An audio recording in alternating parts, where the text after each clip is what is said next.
Poem number 8 of NCERT class 9 English text book bee hive. आज हम bee hive book की poem देखेंगे। Poem का नाम है ऑन किलिंग अ ट्री और पोएट का नाम है जी पटेल। तो let's start the poem with introduction. इस पोएम में पोएट रीडर्स को सेंसिटाइज करना चाह रहे हैं और फीलिंग्स को, उनके इमोशंस को जगाना चाह रहे हैं, और इसलिए कि ट्रीज भी लिविंग थिंग्स होते हैं। तो वो उन्होंने ट्रीज को ह्यूमन से कंपेयर किया है और उन्होंने बहुत इंपॉर्टेंट मैसेज दिया है कि हमें ट्रीज को कट नहीं करना चाहिए, क्योंकि ट्री को डिस्ट्रॉय करना भी एक इंसान को मारने के समान होता है, क्योंकि ट्रीज भी इंसान की तरह लिविंग थिंग्स होते हैं। वो यही एहसास दिलाना चाहते हैं। तो उन्होंने ये भी कहा कि ट्रीज को मारने के लिए सिर्फ कटिंग करना ही काफी नहीं है, क्योंकि जहां से हम इसको कट करते हैं वहां से फिर रीग्रो हो जाता है और फिर न्यू प्लांट डेवलप हो जाता है। तो अगर हमें इसको ट्रीज डिस्ट्रॉय करना है तो हमें इसको रूट से उखाड़ना होगा।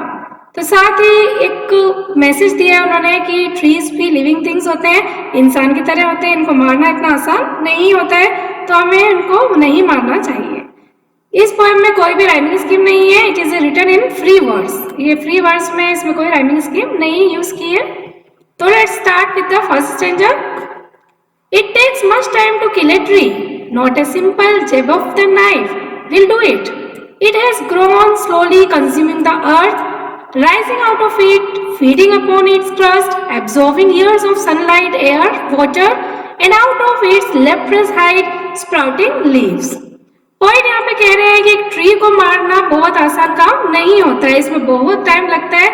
आप सोचते हैं कि एक नाइफ का जैब यानी कि सिर्फ हमने एक बार कुल्हाड़ी चलाई और ये मर जाएगा, ऐसा नहीं होता है, क्योंकि जो ट्री होता है ये भी अर्थ के नीचे धीरे धीरे उगता है, बहुत सालों तक सन, एयर, वाटर का यूज करता है और अर्थ की क्रस्ट पे जो ऊपर की सरफेस होता है उस पे ये धीरे धीरे उगता है। तो बहुत सालों में ये ग्रो होता है, इसलिए इसको काटना भी ऐसा नहीं है कि सिर्फ एक ही झटके में ये कट जाए और खत्म हो जाए। तो यहाँ पे जो जैब है उसका मीनिंग होता है सडन रफ फ्लो, यानी एक बार सिर्फ हम कुल्हाड़ी चलाएं और उसको काट दें। और लेप्रस हाइड यहाँ पे मेटाफर है, क्योंकि लेप्रेसी की डिजीज होती है जो हमारी स्किन में होती है और उससे हमारी स्किन में पैचेस हो जाते हैं अलग अलग कलर के। तो यहाँ पे लेप्रस हाइड का मीनिंग है डिसकलर्ड बार्क। जो बार्क होता है ट्री का वो अलग अलग कलर्स का होता है, तो इसको यहाँ पे कंपेयर किया है। तो यहाँ मेटाफर है, क्योंकि जो uneven colour of the surface of trunk of tree है उसको स्किन ऑफ पर्सन से कंपेयर किया है। ऐसा पर्सन जिसको लेप्रेसी नाम की डिजीज हो गई है, क्योंकि इस डिजीज में स्किन के भी डिफरेंट डिफरेंट कलर्स हो जाते हैं। तो उसी तरीके से जो ट्री का ट्रंक है, जो बार्क है, उसके भी डिफरेंट कलर होते हैं। तो यहाँ इसलिए इसको लेप्रस हाइड बोला है और इसको कंपेरिजन किया है। तो पॉइंट यहाँ पे कह रहे हैं कि ट्री को डिस्ट्रॉय करना सिंपल टास्क नहीं होता है। ट्री भी धीरे धीरे अर्थ के नीचे से निकलता है, सोइल में उसकी रूट्स होती हैं और बहुत सालों तक वो सनलाइट, एयर, वाटर का यूज करता है, सोइल से न्यूट्रिशन लेता है और फिर वो जाके एक बड़ा ट्री बन जाता है। तो ट्री बहुत ही फर्मली, मजबूती के साथ सोइल में होता है, यानी सोइल और अर्थ उसका एक स्ट्रॉन्ग बाउंडेशन होता है और सनलाइट, वाटर, एयर भी बहुत टाइम तक वो यूज करता है, तब जाके एक बड़ा ट्री बनता है। तो उसको काटना इतना आसान नहीं है कि हमने एक कुल्हाड़ी चलाई उसको काट दिया। So hack and chop but this alone won't do it. तो सिर्फ एक आप एक्स उठा के उसको काटे और टुकड़ों में काट दें, सिर्फ इतना ही काफी नहीं है। Not so much pain will do it, the bleeding bark will heal. यहाँ पे जो ब्लीडिंग बार्क लिया है इसका मतलब क्या है कि जैसे एक इंसान को कट लग जाता है या कोई चोट लग जाती है तो उसके ब्लड निकलता है, उसी तरीके से जब हम किसी ट्री को काटते हैं तो उसमें से भी सेप निकलता है। उस सेप को यहाँ पे ब्लड से कंपेयर किया है। तो that is also metaphor, sap coming out of the tree where it is cut. जहां से हम इसको कट लगाते हैं वहां से सेप निकलता है, उसका कुछ जूस निकलता है, उसको इंसान की बॉडी के ब्लड से ही कंपेयर किया गया है। तो ये भी एक इनडायरेक्ट कंपैरिजन हो रहा है, इसलिए दिस इज मेटाफर। और हैक का मतलब होता है कट रफली बाय स्ट्राइकिंग हेवी ब्लोज। तेज तेज आप उसको कुल्हाड़ी चला के रफली किसी को भी काटना, उसके टुकड़े कर देना। तो सिर्फ इतना ही काफी नहीं है, क्योंकि जब हम उसको काटते हैं तो उसमें से जूस निकलता है, सेप निकलता है और वो जो सेप होता है फिर बाद में हील हो जाता है। हील का मतलब होता है कि कहीं हमारी चोट लग जाती है और हम उसको रिकवर कर लेते हैं, वो चोट वापस सही हो जाती है। तो जहां से हमने इसको काटा होता है वहां पे ये वापस से हील कर देता है और फिर से वहां पे ग्रीन ट्विग्स निकलना स्टार्ट हो जाती है, छोटी छोटी ब्रांचेस निकलना स्टार्ट हो जाती है। ट्विग्स मतलब ब्रांचेस होता है और बो मीन्स भी ब्रांचेस होता है। तो which if unchecked will expand again to former size, और अगर हम उसको वापस नहीं उखाड़ते हैं तो वो धीरे धीरे फिर से एक बड़ा ट्री बनने लग जाता है। तो आप देख सकते हैं कि जहां से हमने इसको काटा होता है वहीं से फिर ब्रांचेस निकलना स्टार्ट हो जाती है और धीरे धीरे ये ब्रांचेस फिर से बड़े ट्री में बदल जाती है। तो पॉइंट यहाँ पे कह रहे हैं कि सिर्फ हम इसको कट कर दें और पीसेस में इसको चॉप कर दें तो इतना ही डिस्ट्रॉय करने के लिए सफिशिएंट नहीं है। जिस ट्री को हमने काटा होता है, जिस पॉइंट से कटता है, वहां पे भी ह्यूमन बॉडी की तरह ब्लड निकलता है, वो सेप होता है और ग्रेजुअली फिर वो धीरे धीरे हील हो जाता है और वो वापस से नई ब्रांचेस को ग्रो करना स्टार्ट कर देता है। तो यहाँ पे ब्लीडिंग बार्क में बी साउंड भी रिपीट हो रहा है, that is alliteration. No, the root is to be pulled out of the anchoring earth. वो कह रहे हैं कि अगर आपको ट्री को completely destroy करना है तो उसके रूट्स को भी अर्थ से बाहर निकालना होगा। यहाँ अर्थ को एंकरिंग अर्थ क्यों कहा है? क्योंकि ट्रीज को वो सिक्योरली अपने अंदर रखता है, यानी कि जो रूट्स होती हैं ट्रीज की वो कहाँ होती है?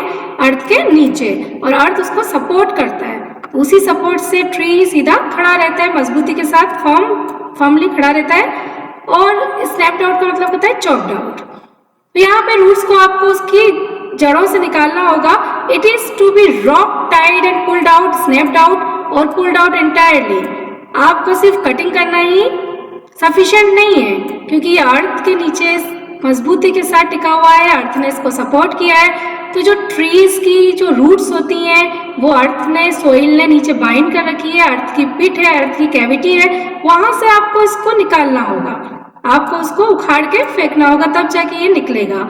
और जो स्ट्रेंथ है ट्री की वो आपको एक्सपोज करनी होगी।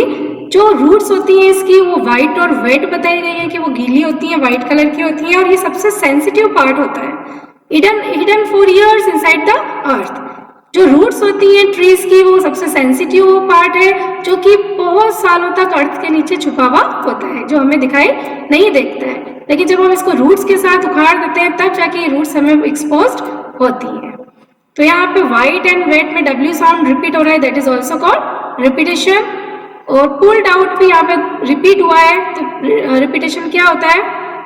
हम किसी भी थीम को या किसी बात को एम्फेसिस करने के लिए किसी वर्ड को बार बार रिपीट करते हैं। तो यहाँ पे पोएट क्या कहना चाह रहे हैं कि सिर्फ कटिंग करना ही सफिशिएंट नहीं है, चॉपिंग करना ही सफिशिएंट नहीं है, उसको रूट्स के साथ उसको जमीन से बाहर, अर्थ से बाहर निकालना होगा, तब जाके वो उसकी रूट्स एक्सपोज होंगी और वो डिस्ट्रॉय होगा। Then the matter of scorching and choking in sun and air, browning, hardening, twisting, withering, and then it is done. Point आगे क्या कह रहे हैं कि अगर एक बार ट्री को जब हमने रूट्स के साथ उखाड़ लिया है तो वो धीरे धीरे अब सूखना स्टार्ट हो जाता है और उसको हीट मिलती है, विंड मिलती है, सन और एयर मिलता है, तो वो धीरे धीरे सूख के फिर स्ट्रॉन्ग भी हो जाता है, लेकिन वो एक ट्री का पार्ट नहीं रहता, और यानी वो लिविंग थिंग नहीं रहता है, वो ड्राई हो जाता है, बहुत उसको हीट मिलती है, विंड मिलती है और वो सूखी और लकड़ियों की तरह हो जाता है। तो यहाँ पे स्कॉचिंग एंड चॉकिंग का मतलब है drawing up the tree after being uprooted. जड़ के साथ जब हमने उसको उखाड़ दिया है तो वो सूखना स्टार्ट हो जाता है, उसकी ट्रंक ब्राउन हो जाती है, वो ट्विस्ट हो जाता है और हार्ड हो जाता है, और इस तरीके से finally tree will die this way, और इस तरीके से फाइनली ट्री मर जाता है। तो एक बार हम फिर से समरी देख लेते हैं। यहाँ पे ट्री के ऊपर बहुत ही सेंसिटिव पोएम है, बहुत ही इमोशनल पोएम है ऑन किलिंग अ ट्री।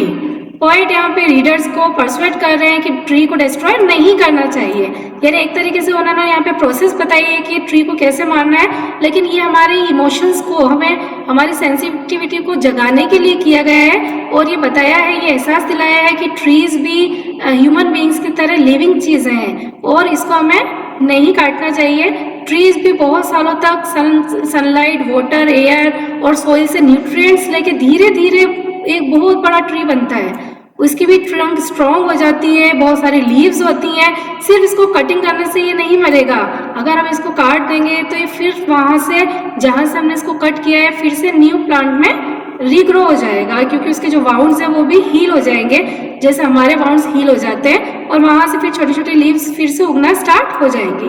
तो अगर हमें इसको डिस्ट्रॉय करना है तो हमें अपरूटेड करना पड़ेगा, इसको अर्थ से इसकी रूट्स को बाहर निकालना पड़ेगा, जो कि व्हाइट होती है कलर में और मॉइस्चर की वजह से गीली होती है, और इस अर्थ की कैविटी में, अर्थ की पिट में वो छुपी हुई होती हैं। जब इस रूट्स को हम बाहर निकालेंगे, क्योंकि ये बहुत सेंसिटिव पार्ट होता है और अर्थ के नीचे छुपा होता है, अगर हम इनको बाहर निकाल देंगे तो फिर ये रूट्स से कनेक्शन जब हट जाएगा तब जाके वो सोइल से दूर होगा और वो फाइनली मर जाएगा। फिर वो ट्री सूखना स्टार्ट हो जाएगा और हीट और विंड से वो ट्विस्ट और हार्ड होके फाइनली मर जाएगा।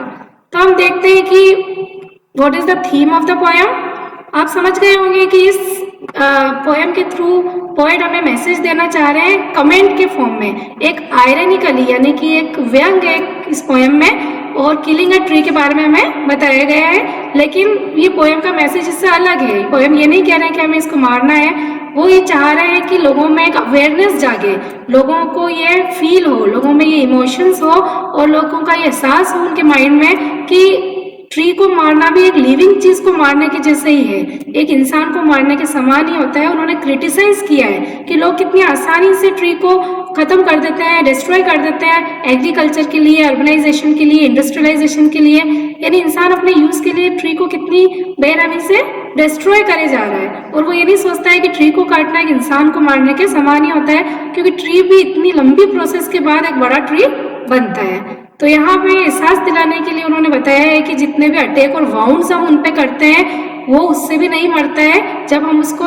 अपरूटेड कर देते हैं जब चल के वो खत्म हो जाता है। लेकिन ट्री हमारी एनवायरनमेंट के लिए, अर्थ के लिए बहुत ज़रूरी है, जो हमारे एनवायरनमेंट को प्रिजर्व करता है, हमारे अर्थ के लिए बहुत ज़रूरी है। ट्री के बिना लाइफ पॉसिबल नहीं है। तो ये बहुत इंपॉर्टेंट मैसेज और बहुत ही अलग तरीके से पोएम बनाई गई है, जिसमें रीडर्स की फीलिंग को एहसास जगाया गया है, उनको अवेयर किया गया है, उनको उनकी सेंसिटिविटी को जगाया गया है। तो we can prevent the certain disaster of our plant, ताकि हमारी प्लेनेट में जो डिजास्टर आ रहा है, जो ट्रीज कटते जा रहे हैं और अर्थ का नेचुरल बैलेंस, एनवायरमेंटल बैलेंस बिगड़ता जा रहा है, उसको रोकने के लिए लोगों की फीलिंग को जगाया है पोएट ने बहुत ही डिफरेंट वे में।